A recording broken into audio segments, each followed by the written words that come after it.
Committee. And really, really excited today to have this panel to talk about veterans and equal rights and kind of what that looks like, and talk a little bit about the practical side. I feel like more of the topic where that we don't necessarily always get to see in the news and in media and things like that. And so we have an incredible panel of speakers here with us today. First, we have sorry, shifting. Things are shifting here. I apologize about that. First, we have Dr. NJ Akbar. Is an educator, social justice advocate, DEIB leader. He currently serves as the administrative lead for the Akron Legacy Building Project and the executive director for the Black elected officials of Summit County. Most recently, he served as the ACLU's National Chief Equity and Inclusion Officer, leading national DEIB strategies. Previously, he was an Associate Vice President for Diversity, Equity, and Inclusion at Kent State University, where he spearheaded institutional DEI strategies and climate research. As president of the Akron Board of Education, he championed racial equity policies, increased wages for school employees, and helped establish the district's first chief diversity officer role. In 2019, Dr. Akbar, an Army veteran, made history as the first Black gay Muslim elected in Ohio. Dr. Akbar's lifelong commitment to equity has earned him national recognition, including awards from the FBI, Harold K. Stubbs Humanitarian and Education, and the Dr. Martin Luther King Jr. Humanitarian Award. He holds a PhD in Cultural Foundations of Education from Kent State University and a master and bachelor degrees from Eastern Michigan University. A passionate advocate, he continues to drive systemic change for greater access, representation, and justice. Dr. Akbar resides in Akron with his husband Alex and their two dogs, Aries and Adora. Welcome, Dr. Akbar. Next, we have Dr. Emma Webb, a veteran of the United States Space Force. She was forcibly separated following Donald Trump's executive order banning transgender service members from continuing to serve. She has her PhD in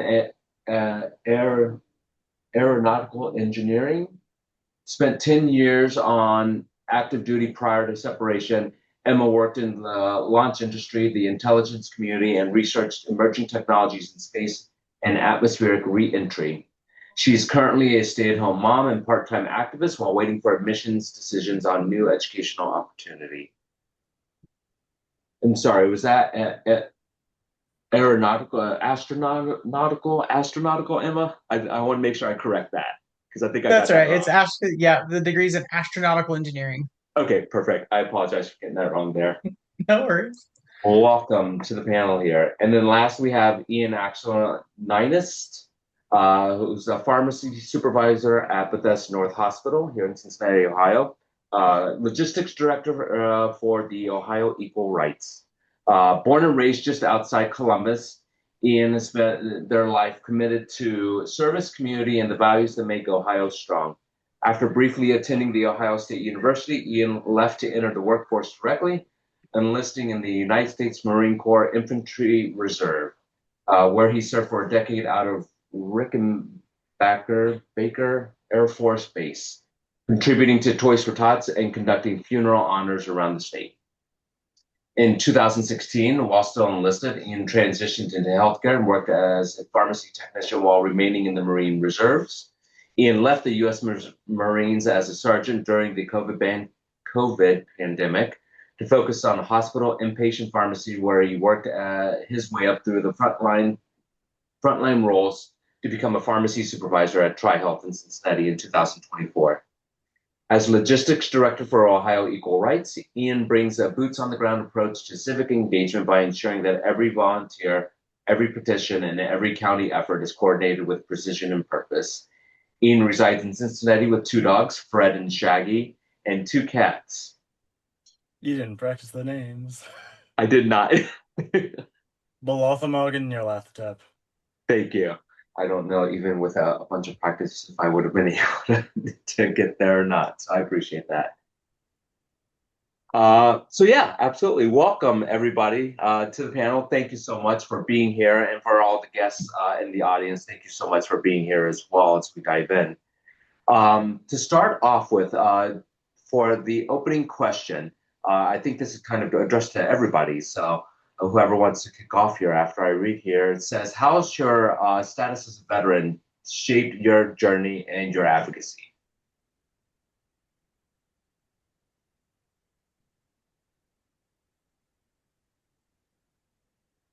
I'll go first.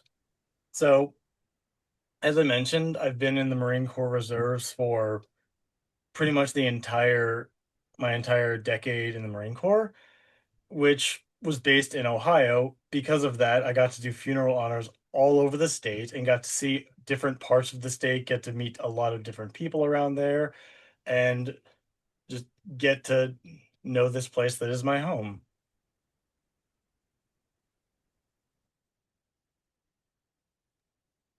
And then what about you, Emma? Yeah, thanks, Josh.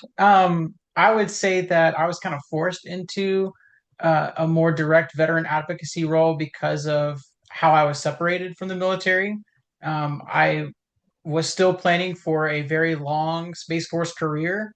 And so suddenly finding myself in veteran status was not something I really desired. And so then that led me into trying to better connect with some of my other transgender veterans as well and try to meet up with them and really jump into that advocacy role because we were kind of forced that way if we weren't already. So I would say that is how I've been shaped. Absolutely. And then what about you, NJ?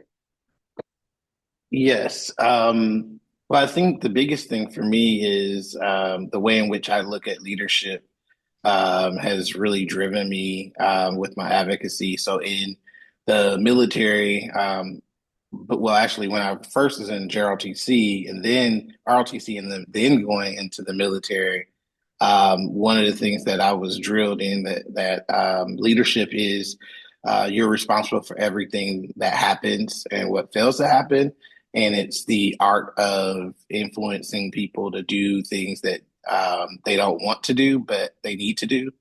And so as I think about that definition that's been kind of drilled in me, thinking about how we need to fight for everyone to have equal protections and have rights.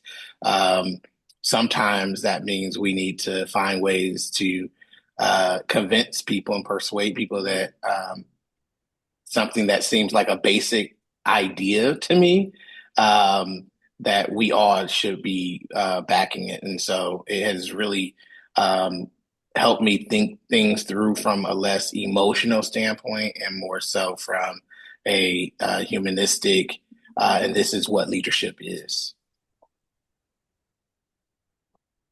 Thank you for those answers. Really insightful. Um, Ian, for this question, can you give us a quick overview of how veteran civil rights policy has evolved just during your service, from Don't Ask, Don't Tell to today, and how those shifts show up in real people's lives? Sure.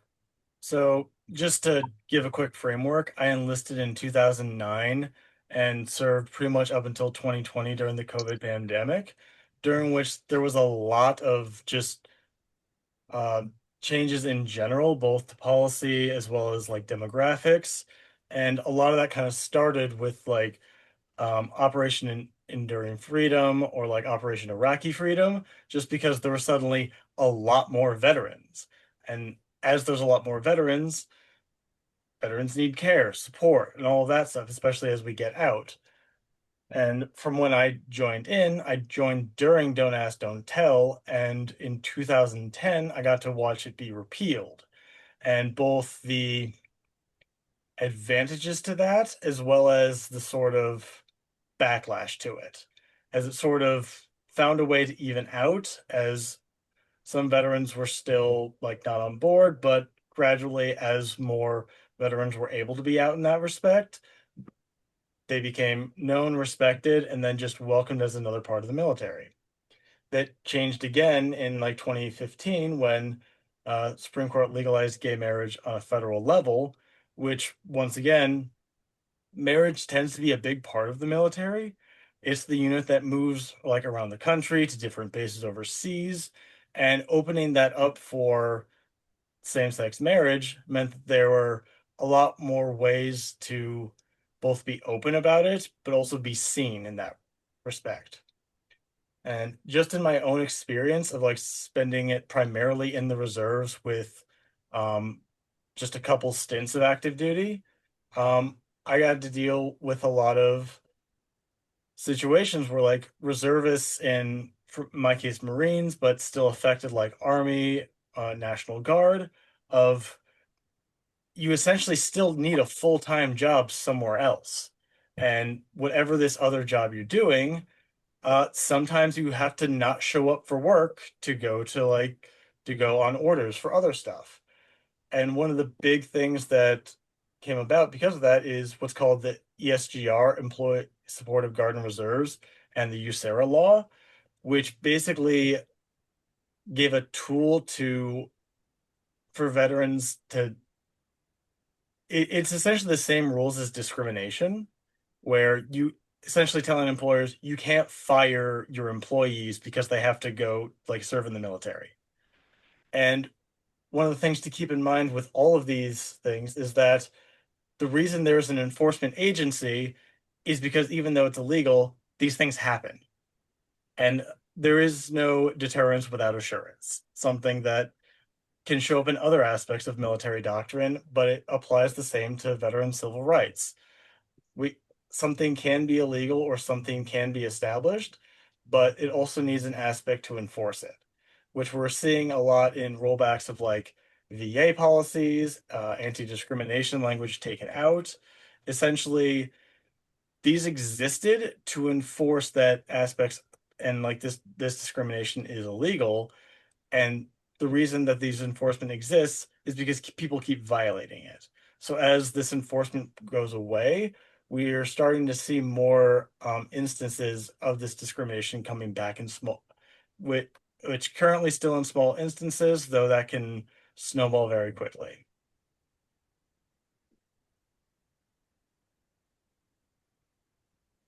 And you raised some good points, especially about access to services. Ian, NJ, you are active through some of the a lot of these areas as well. What did it look like on the ground during your experience, especially maybe connecting to a broader question too, of talking about did you see what it looked like when it came to access to a lot of these services, like access to genetic material, fertility care, gender affirming, or family supportive services being restricted, and kind of what did that? Can you talk a little bit about what that kind of looked like from your experience and perspective? Um, Thank you, Joshua.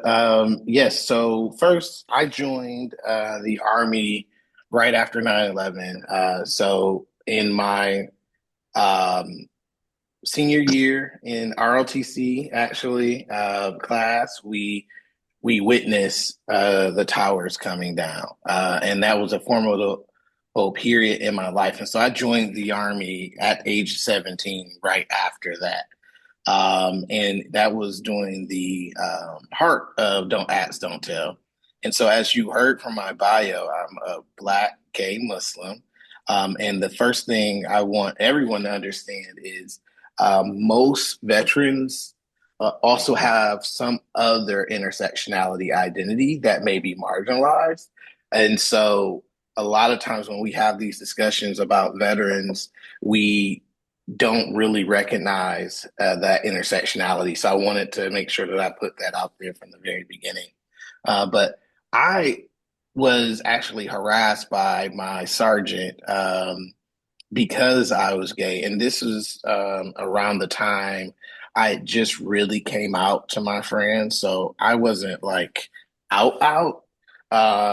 And, but, he, for whatever reason, thought I was gay, and he called me a fudge packer. And I will tell you that that experience um, also kind of gave me a different kind of view on my military service and military family, because In 2006, the military went through this, at least the Army did, this big reorganization. And so I was in a unit that got closed down and I got switched to a new unit. And my unit that I was first in was like a family. While no one talked about their identity of being LGBTQ plus, it was pretty known that we had quite a few of us in the unit, and no one treated us any differently, and so it was just a major shock. I will say because of that, because I was on the beginning of my coming out journey when I was in the military, I didn't really have any experience with fertility or accessing services in that way, or even experiencing anyone while I was in. But I have had friends surprisingly closer to 2010 and 12 who were in having some of those troubles. And in fact, one of my friends who was at Fort Hood was denied some services. And I think it really had some damage done to their mental health. And I will say I don't think that she's been the same since. So I would just want to uplift that this is not just about you know saying we want to give people access to care just because it's the right thing to do. We also have to think about it's also how people live and the humanity that they have. And so it is more than just the right thing to do. It also has something to do with people's longevity. So I just wanted and the way in which they live. And so I just wanted to end with that. And then I did want to pause for a moment and let everybody know that in the chat you should see a link to a Google form. So if you have any questions for any of the panelists while we're having this discussion, please feel free to go ahead and visit that Google form link. And then you're able to even direct questions to specific panelists if needed. And we have someone who is monitoring that list for us, and we'll have that opportunity to potentially ask some more questions there throughout as well. Um, let's see here. Give me one moment here. Emma, this question maybe for you here to start here. How do these kind of historical patterns, what we'll call them, show up in the stories that you've helped document or the communities that you work with? Yeah, so especially with, external policy to the DoD, the DoD, when I joined, which was in 2010 is when I went on active duty, but I was in ROTC before that, GROTC before that. So I've done 20 years of wearing the uniform. Um, but when I actually got onto active duty, Don't Ask, Don't Tell had been repealed while I was in ROTC. And the leadership at the time, if you go back, you can watch videos of general officers, of folks like General Raymond, talk about how diversity and inclusion was a strong point of our military. And it's because they realized that we have so many people from all over the United States that are patriots, and they're willing to say, I will sign up for the military. And sometimes those things are for, more personal reasons. Like, I needed to join the military because I didn't have a way to pay for college. And so that's what I started out with. That's how I got into the military. But I stayed because I liked the mission and I liked what I was doing. And I felt like I was making an impact for the nation. And so the DoD culture, very much at the time, was saying, look, we have people coming from all over the United States. We have people coming from the Bible Belt South all the way to San Francisco. And every single one of them has capabilities and every single one of them has something to add to the mission.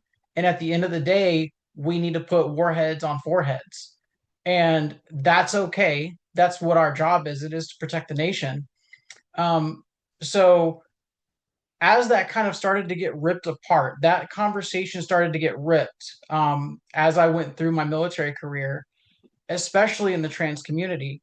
So most of the veterans that I worked, that I was with in the trans community, first of all, there's very few. I never ran into another trans person on active duty, um, mostly because we had to be hidden. And we all knew that. And we were all okay with that to some extent. It wasn't until the Biden administration that they allowed us to serve openly. And so we went from a period of closed service to open service and then separated because we served openly. Um, and so that changing policy from, an active duty standpoint or a veteran standpoint, um, kind of ripped that community apart because there were so many people. I can't stress this enough. There's so many veterans right now that are transgender because they served closeted and then they served openly when they were allowed to, and now they're forced out because of it. Um, and so I really want to make sure I get that point across in the panel. Um, so I think that answered the question. I don't want to keep going just to keep the conversation going, and let us move on. But um, that's a really big point. And then another big point is that veterans move around to different states. So I think that there's a big movement in the United States to kind of look at states' rights and kind of say that, well, we're in this federalism mentality where we can have 50 different states doing 50 different things. And that's okay, maybe, until you consider folks that have to move around. And their viewpoints may be different than the viewpoints of the majority in some state. And that forces them into situations that they aren't comfortable with anymore. And that creates a problem for the DoD. The DoD now has to try to reconcile, okay, I've got a service member here that I would like to move to Texas, but they have a transgender child.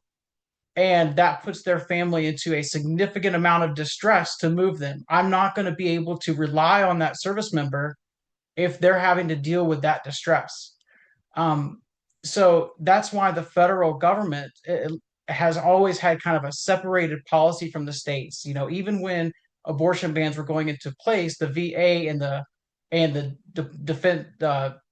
Defense Health Agency had different rules, and those different rules were applied because we have such a diverse group of people within the Department of Defense. We have to be willing to accept both to Dr. Akbar's point, but we have to accept both the Black Muslim and the the white trans woman, and all of them together can make an extremely lethal fighting force if we give them that opportunity. Absolutely. I think that that's really important. And what I'm hearing as well is that delayed even the timeline, how the timeline is forced to shift, especially for trans service members, right? And I think that what you called out there is really important and to think about. Dr. Akbar, shifting a little bit to a little bit more around veterans and around civil rights discourse. This next question is for you. Veterans are often used symbolically in political rhetoric, but rarely centered in actual civil rights protections. Why do you think veterans are overlooked in policy conversations while being used as political lightning rods? Thank you for this question. I could talk about this all day, but I'm going to keep this as brief as possible. And brief for a college professor might not be brief for everyone else. But I will keep it brief. The first thing I want to say is the heart of this question actually is why we're together today. The Equal Rights Amendment that is going to be on the ballot in November will add protections for veterans and everyone else, especially in the light of what we see at the federal level, where protections that we used to have is being rolled back, and not all of it is being rolled back in the light of day. It's being packaged in what we call pork, which is these additional one line, two line things that are being added to other bills that have nothing to do with what that bill is. but it's eliminating and eroding or erasing different protections for different classes of people. And that is happening in real life. There was some of it happening in the big ugly bill as well. And so that's something I just wanted to make sure I said because we are here, hopefully all of us supporting the Equal Rights Amendment here in Ohio to change our constitution to add that protection. For example, I am married to a beautiful, wonderful man. And in Ohio, it is in our constitution that is outlawed. And so we need that protection here. Veterans also are getting protected in this amendment. And so historically, what we see, even if you go back to World War One and World War Two, my grandfather was a World War II veteran, and he was a part of what was called the Buffalo Soldiers. The Buffalo Soldiers were the all black um, soldier, battalion, brigade that actually was responsible for helping our forces win World War II in Italy. We were the Buffalo Soldiers were left there to die as they were trying to get more troops to come over to help defend. And when they came, they noticed that the only people standing were the Buffalo Soldiers. And so when they came home, my grandfather talked a lot about stories about not having rights when you come home. And so it's easy to be able to talk about veterans in a way that is, performative and that makes veterans seem like an untouchable class that we're all going to protect. But when we see in reality, there are certain parts of veterans who are not afforded the same rights, as well as, there are real life stories where people, who are in National Guard, like I was, or Reserve Force, come back home after a deployment and don't have a job, even though the law says that their job is supposed to be protected and they should be, even if it's not the same job, it should be an equal paying job. And that we see it not happening under the guise of reduction of force, which is another law that people that's used. So I just wanted to end with that just briefly, because it's a lot that can go into this, especially when you talk about history and you talk about civil rights. But if you take nothing else with this, I want you to know that the reason why we're having this discussion around equal rights amendment and around veterans in general is because while the rhetoric makes people largely believe that veterans are a protected class, the reality is that many veterans come home and are left out. And that's why we need to have this discussion. And honestly, the Equal Rights Amendment.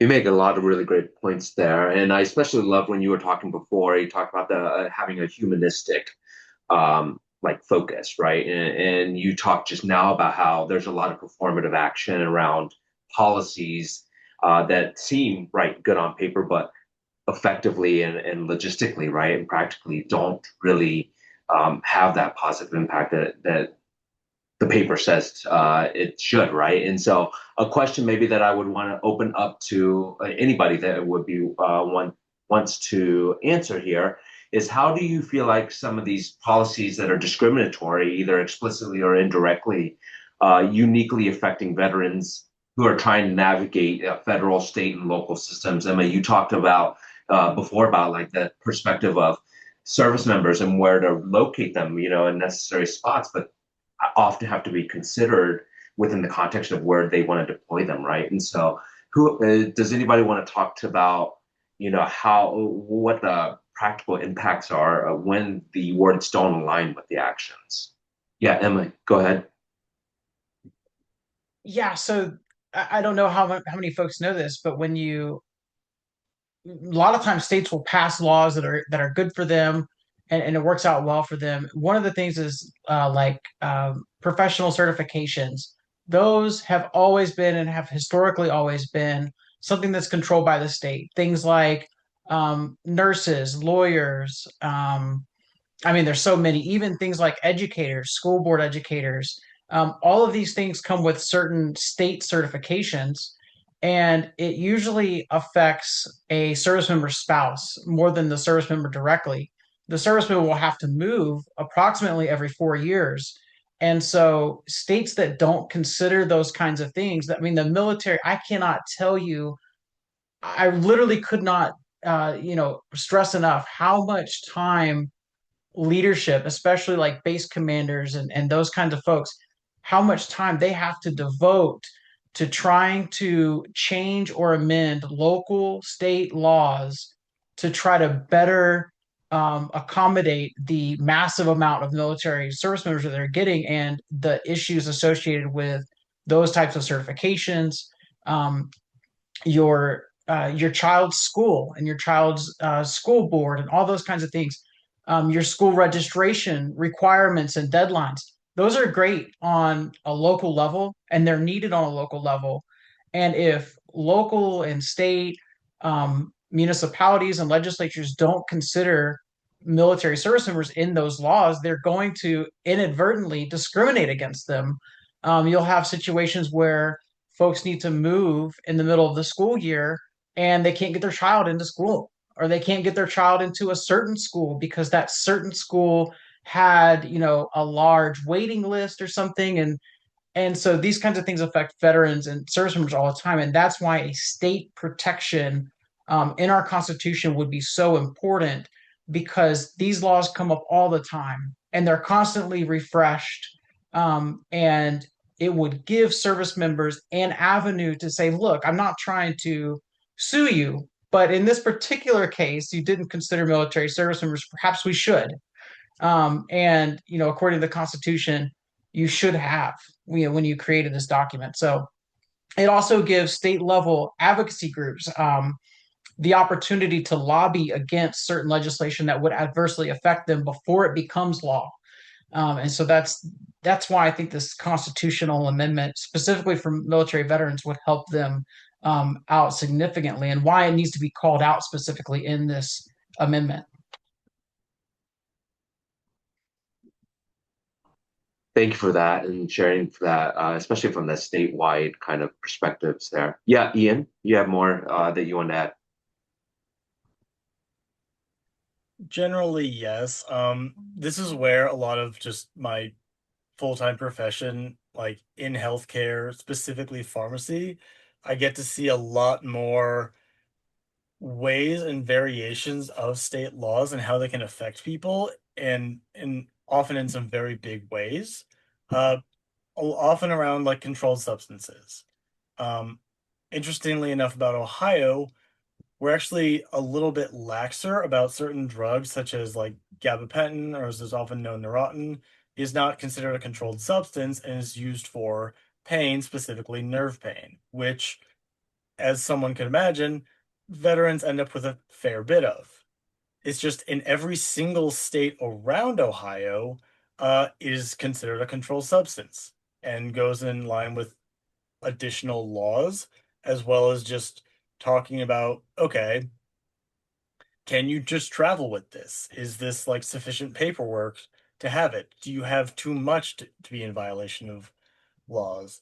And another, unfortunately, a different effect of it being not a controlled substance is it gets abused a bit more in Ohio, which ends up contributing to our addiction problem, which is something that you see all over the state in all sorts of ways. I work with TriHealth, and who recently acquired Clinton Regional Hospital.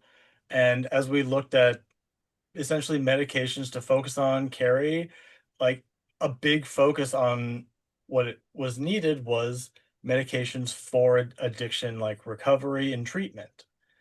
So, like once again, Equal Rights Amendment does provide protections for those things, but because of just the nature of like state laws and all that stuff, it can have a huge effect on veterans, especially like Clinton Regional is quite a bit north of Cincinnati, up closer to Dayton, like in the Wilmington area. But like at that point, if someone has to go to like a VA for treatment and that's the closest hospital, we start running into different areas of can they provide the correct care? And NJ, you've been very patient with your hand up. No worries. I just had one thing I wanted to add, because I think it's important that we don't let up. The Department of Veteran Affairs decided not that long ago that they were going to change the disability evaluation rule so that individuals, as they got better, and so their disability became less of a hindrance, they would then reduce the amount of pay that the veterans would receive. And the challenge with that is really a equity issue because then the person has to make a decision. Do you continue to get the care that's going to improve your quality of life?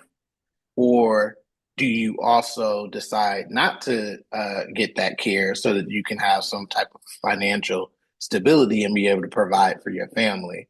Because even though the quality of your life may improve, you still may not be able to have a full-time job.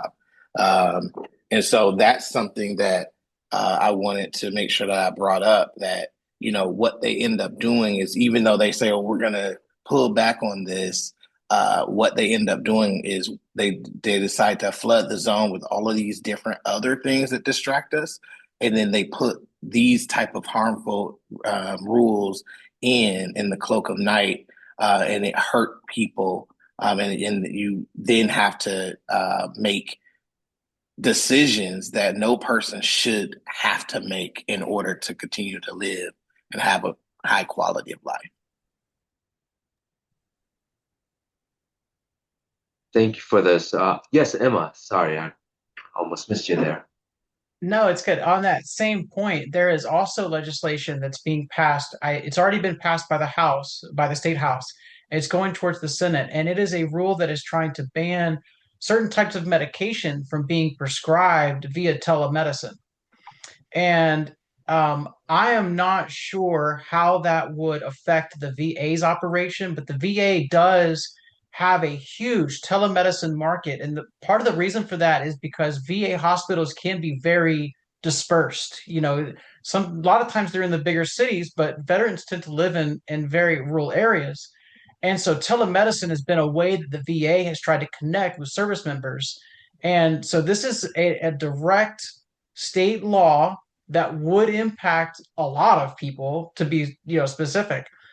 What they are trying, what the Republican Party in this particular case is trying to do, is they are trying to target things like mifepristone. And the way that they have written the legislation, it would actually prevent types of care like that's commonly provided for cancer as well. And it's because the legislation has been poorly written. They're not even able to target the thing that they're trying to target. And they're casting such a wide net to try to get that, that they're actually hurting a lot of folks. So please look into that if you haven't. It does affect veterans, but it's going to affect all of Ohio as well.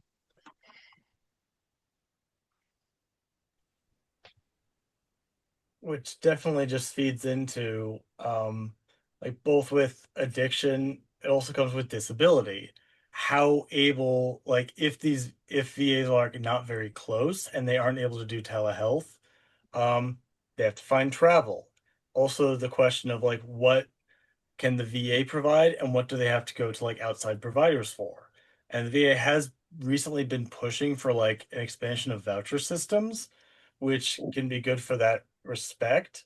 Although once again, we enter in like the state versus federal of like what procedures or things are regarded in one way by federal and a different way by the state, and what can you actually get from each, and when do you have to travel, when do you have to go to this doctor, when you have to go to that doctor. And especially for those who are dealing with like disabilities or like addictions or anything like that, it can be a massive, either like once again lead to the massive wait times that have come up or just trying to figure that out logistically. I had a friend for the longest time while I was in the Marines who did get injured in Afghanistan and got sent home, was basically recovering while on active duty, and he did receive pain medication.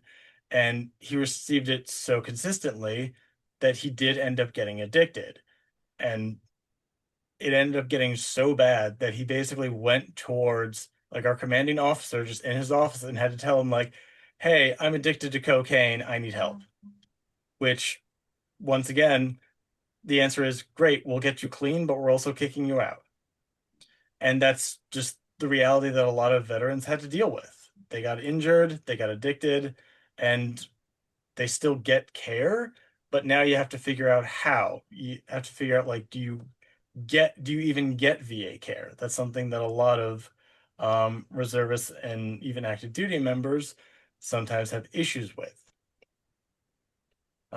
Which is why a lot of the back sort of a backup coverage for most veterans is Medicaid. So I think it's like 40% of veterans have Medicaid as their sole source, which 60% using it as supplemental. Um, essentially for other insurance or with VA benefits, but like 10% of veterans are on Medicaid, which is a very big number of people. And like another 30% have a service connected disability. If as we get see more changes to Medicaid, 340B programs, all of that, those directly affect veterans every time and substantially. So a lot of the times you'll see like it's a handout, but at the same time, it's all a lot of veterans have. Yeah, absolutely. And thinking about that, especially that high prevalence of service-connected disability, it makes me think a little bit, NJ, about your equity consulting business, Be For You Services, and the work that you do, and especially when you mentioned earlier around intersectionality, right, and the prevalence of intersectionality. We're all living at the intersection of something, right? Multiple things, right? And this idea that the more marginalized identities you possess, the harder it is for you to access services, right? We know that veterans hold these other marginalized identities, LGBTQ veterans, veterans of color, women, disabled veterans, and how they face compounded discrimination. How have you seen what policy failures and stigma disproportionately impact these groups of people with these intersections like we've talked about? Absolutely. Well, the first thing is most policies don't speak to intersectionality at all. And unfortunately, a lot of times when policies are written, they're written and applied in very specific kind of narrow ways. So either we're doing this policy to help, uh, trans veterans, which of course we know that don't really fully exist, but just as an example, or we want to just help people of color.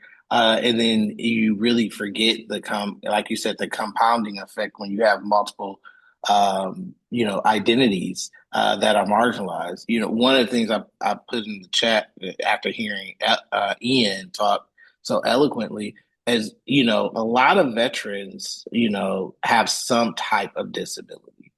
And when you think about, I'm blessed in many ways. I have a learning disability, but I don't have a physical disability. And, unless you're some people who know me, I don't have a mental disability. So I'm blessed in that way. But my husband is paralyzed all on one side. And what I've noticed, he's not a veteran, but one of the things that I became keenly aware is having a disability is a expensive thing in general. So when you have a disability, especially when it's physical, unless you live in New York or Philly or Chicago, where there's Ubers and Lyfts that charge you very similar prices to other cab services, you're paying hundreds of dollars to do your normal task. And when you think about some cities have SCAT and other services for transportation, they only go certain places. So, and at certain times. And so when you think about, just having dignity and having a quality of life, if you want to go to your friend's house who live outside of that area, like just outside that area, within, a respectable amount of distance, you're unable to even do that. And so there's so many different challenges. So the last thing I'll say, just part of my business before you, what we do with clients is really help you think about all the different people that you serve, especially those with multiple marginalized identities, and centering their experiences and their needs and how you can better serve them. And one way we do that is by talking directly with people who have the need, and making sure that we are doing less for people just because we think it's a good thing. And a lot of times we get into the savior complex. Whereas now we're looking at how do we do with people who have different needs, and so we're not just doing it for, we're doing it with, and so that's kind of our focus. So I wanted to mention that since you were kind enough to give it a not so shameless plug. Absolutely. Emma? Hey, I know we're getting towards the end, so I just want to make another quick comment about the amendment and what it offers as far as having military status. And that is that amendments are designed to say, look, this, constitutional writing in general, it's meant to say this is something that we are committed to as a state. This is a group that we're committed to as a state. And no matter what happens into the future, we want to make sure that this group of individuals, military status, veteran status, that we are not putting into place any laws that are unproportionally or disproportionately affecting this group of people. And so there are things that, we've talked about a lot of things today, but there's going to be a lot of things that come out in the future that we're just not aware of right now. And we're just saying in this amendment that we are making sure that Ohio stands with veterans, we stand with people that are on active duty, and we want to make sure that whatever gets passed in the future, whatever we do, that this is a group that we want to make sure is equal in our state law and in our law. And I think that's really important. And I'll just bring up one example of that, and that is with AI's implementation in the workforce and how it is being used to filter through people's resumes and things of that nature. Military already struggle with what do I do with my military career when I exit active duty and I enter into veteran status. That is already a huge challenge. That's a challenge the VA tries to get after, but it is compounded when we're entering a job market that's using AI to filter for information or to filter for job titles or to filter for experience. And the military is using language and vernacular that doesn't align with that. So that's an example of kind of a future thing or a thing that's kind of happening right now that's not really maybe talked about a lot, but it's going to affect that group disproportionately. And the state can get after that by passing state specific legislation that incorporates that kind of mentality. But I think it only happens when there's a forcing mechanism like this amendment. Emma, you make so many great points because I think that it's easy, especially with the Equal Rights Amendment, to think of it for folks as just an LGBTQIA plus issue, right? And just kind of split it in that way. I think it was you, Dr. Akbar, that talked about how or someone else that talked about individuality in terms of only a singular identity. But when what affects LGBTQ folks affects veterans, affects people with disabilities, all these intersections, right? And so, and then when it comes to lived experience, it affects things like disability, end of life care, even. Ian, you talked about you work with funeral services. It has impacts for the entire lived experience, and it doesn't live in this vacuum that people often want to put these types of issues in, right? And so that's why I think this discussion is super important because it helps to hopefully expand people's thinking around the fact that this is affecting people to the left and right of me that I'm working with every day, right? And especially even thinking about like employment, right, Emma, that you just brought up. I think all of this is really important, and it all just connects. Moving on to this another topic here, I wanted to ask the question to anybody that wants to start. What role do you think veterans themselves play in shaping protections, policy reforms, and accountability in terms of maybe the importance of veterans in these types of conversations that maybe people don't aren't seeing that anyone would like to talk about? Ian, we'll start with you. Yeah, so I can actually be pretty brief and clear about this. NJ mentioned a lot with like intersectionality. Veterans tend to have a lot of other aspects about them, be it end up being like age, race, sex, all these different areas.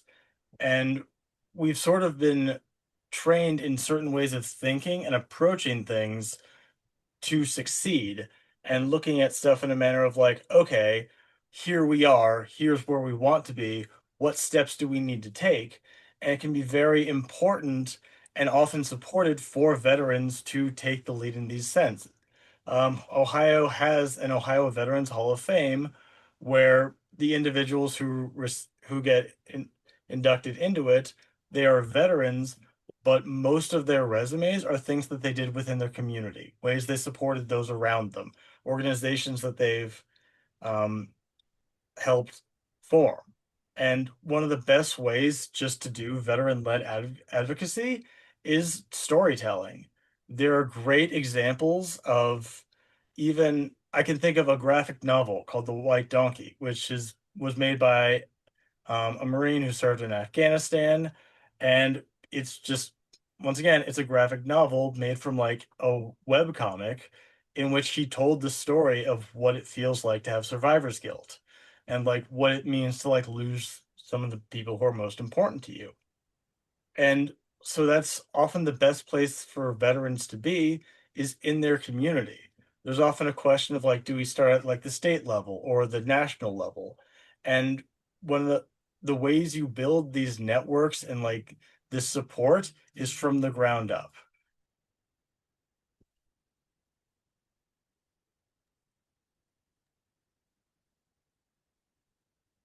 Thank you for that, Ian.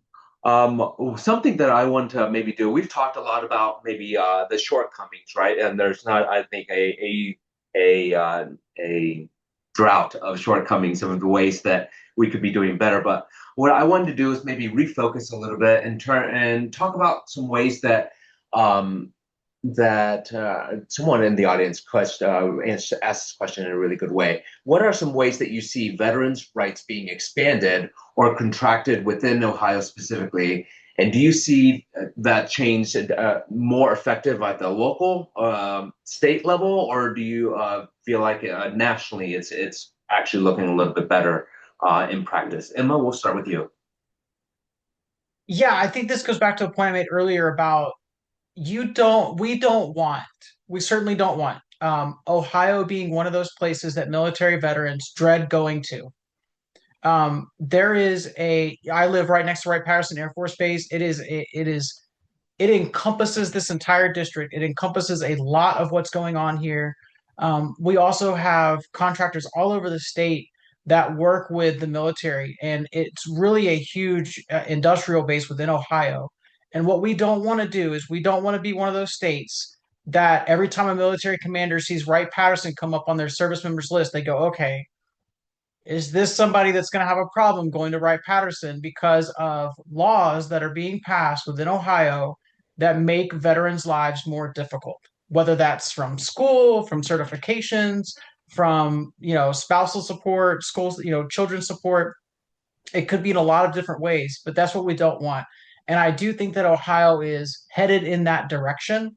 And I think something like this ERA can do something to try to turn that tide back towards, Ohio being a great place for veterans. We also want it to be a place that veterans want to retire because we have a huge retirement community here in Beaver Creek, Ohio. Um, and that keeps dollars, it keeps money, it keeps people in Ohio. We want to keep that base continuing to grow. We want people to want to come to Ohio for sure. NJ? Yes, so I think that question is hard to answer mainly because we see too many times this kind of talk and rhetoric that we need to protect veterans. And then on the back end, we're seeing so many things being rolled back. So I can't say that it's better at the state level or the national level because I'm seeing some things being rolled back at both levels. There was this bill last year that went through that would exempt totally disabled veterans from being having to pay property taxes, which on the surface sounds great, but when you think about it, has it been prioritized? There are bills that go through committee much, faster. And so, where is it at right now? I don't know, but I know it's no longer in it seems to be in conversation. So that's a challenge for me. The other piece of it is, I think as we think about the Equal Rights Amendment as well, the reason why we want to amend the Constitution and why that's important is because it codifies in a much stronger way our rights and the fact that discrimination cannot and should not happen for these protected classes, expanding from where we currently are. But because what we see with the rollbacks and kind of the chipping away at constitutional amendments that are passed by the people. For example, like the marijuana, this has nothing to do with veterans, but the marijuana, amendment that the state overwhelmingly voted for, the state legislature has already decided that we as voters didn't know what we were voting for, so they're going to make laws to prevent it from being a state actuality, which is a challenge. So I just want to remind us that when we do pass this amendment, it does not absolve us from our responsibility to staying aware, paying attention, and continuing to advocate for our rights. Yeah, absolutely. Well, we only have about a minute or so left to finish. What I think I wanted to do was end with this question and kind of personalize it a little bit, maybe. We've had questions from a lot of personal perspectives in the audience, which I've loved, around how they can support, right? And so with the last minute or so that we have from each of you, maybe personalizing it for more, if someone like myself wanted to help advocate for your personal rights, right, as a veteran, with your identities, and we've talked about intersectionality a lot, right? How would someone like myself best do that? Out in the community, whatever that might look like. And whoever wants to start, they can go. So my simple response there is it takes all of us, and we all don't need to be doing the same thing at the same time in the same place. But if we are doing something to move the needle and to ensure that our rights are not erased, then that's what you should do wherever. We all have a small sphere or a large sphere of influence. Work that. That would be my response. Hmm. Emma? I would say that if you want to help veterans specifically, homeless veterans groups are absolutely the place to go. There are a lot of resources, at the state and federal level for helping service members. A lot of times it is because service members are either suffering from their own conditions, or they are just simply unaware of how they go about getting that bureaucratic process started. And there are countless number. I don't know them in Ohio. I worked with them in California, but there was, homeless veteran stand down days that would take place at large conference centers in big cities to try to coalesce a group of people to try to help homeless veterans. And I think that is a really good way to get involved if you want to help veterans specifically.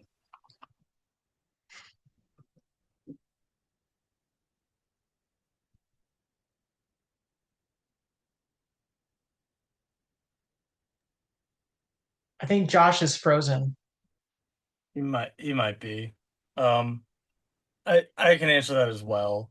So, yep, he he got kicked.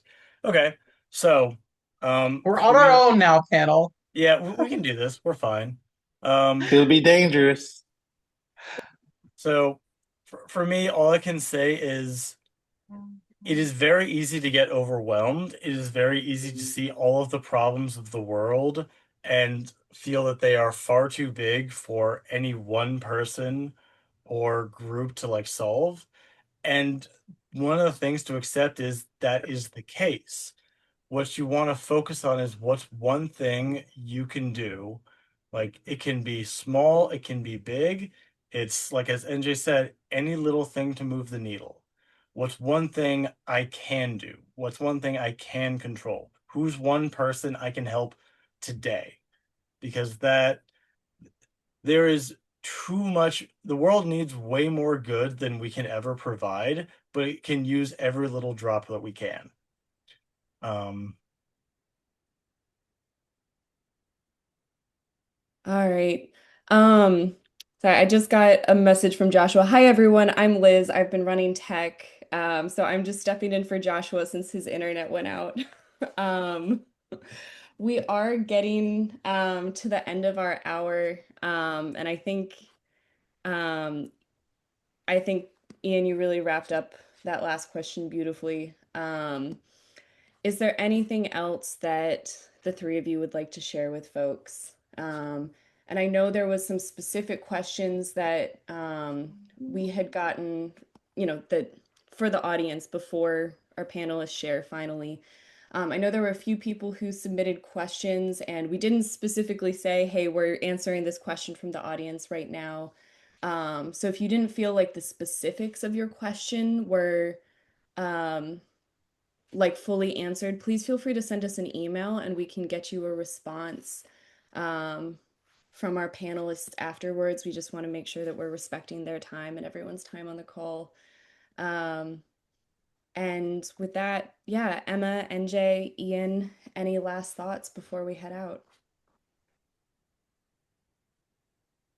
Just let's work together to get this amendment passed and continue to do the good work you're doing in your communities. Thank you.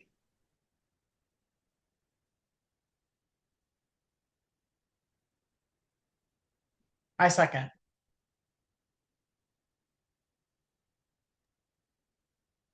Perfect.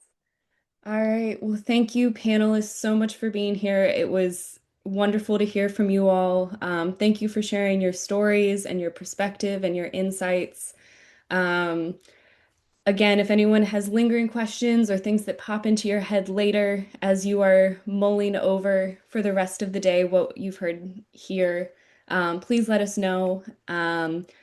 Also, please, please, please check out Emma's book that, well, I should say the book that Emma has been featured in. And if anyone is looking to hire consulting services, NJ is open for business. He's an amazing practitioner. Um, so if you are looking for any kind of DEI consulting, I will also drop that link in the chat again. Um, yeah, thanks everyone for joining us. It was wonderful to have everybody here. I am going to end the Zoom, so you don't have to go home, but you can't stay here. But with love and appreciation, we'll see you next time.